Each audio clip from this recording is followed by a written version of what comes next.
Приветствую, друзья! На сегодняшнем занятии речь пойдет о поздравлении 8 марта и сделаем небольшой пример. Это очень удобно, показывает то, что в Excel можно не только писать программы, но и небольшие композиции, посвященные такому прекрасному женскому дню, как 8 марта. Так, первое, что нам необходимо сделать, это выделить диапазон ячеек, в который у нас будет помещаться открытка. В данном случае это со столбцов с А по Z. Вот. Далее увеличиваем ширину столбца до 9 и высоту строки ставим примерно на 40, да, чтобы у нас получился квадрат. После этого нам необходимо написать формулу в диапазоне A1Z100. Для этого мы прописываем его в левом верхнем окне, в именованные диапазоны, и у нас выделяется диапазон. Далее идет формула. Функция выбор, которая позволит нам выбрать один из трех случайных знаков. В данном случае у нас используется случай между 1 и 3. И пишем для текста виджет специальные знаки. Это прямая палочка, дальше у нас буква R и обратная фигурная кавычка, обозначающая определенные символы на знаке языка. Нажимаем Ctrl-Enter, у нас заполняется массив. Выбираем текст, ставим виджет и увеличиваем размер шрифта. Выравнивание делаем посередине в центре.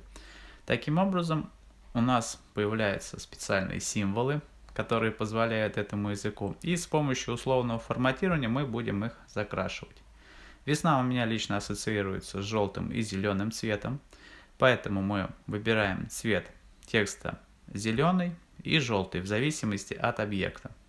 Желтый у нас солнышко, а зеленый это у нас будут цветочки. Итак, первое. Текст содержит букву прямую черту.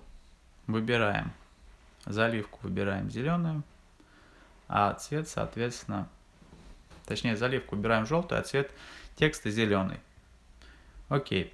И так покажем. После чего нам необходимо очистить определенную область, чтобы туда внести элементы управления. В данном случае это будет текст поздравления с 8 марта.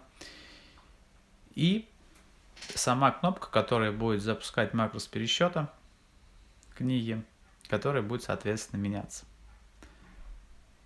Выделяем набор ячеек, очищаем содержимое и туда будем устанавливать надпись 8 марта.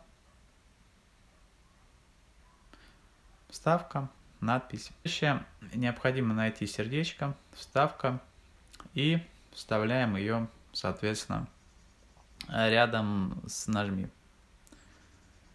После чего нам необходимо сделать простой макрос.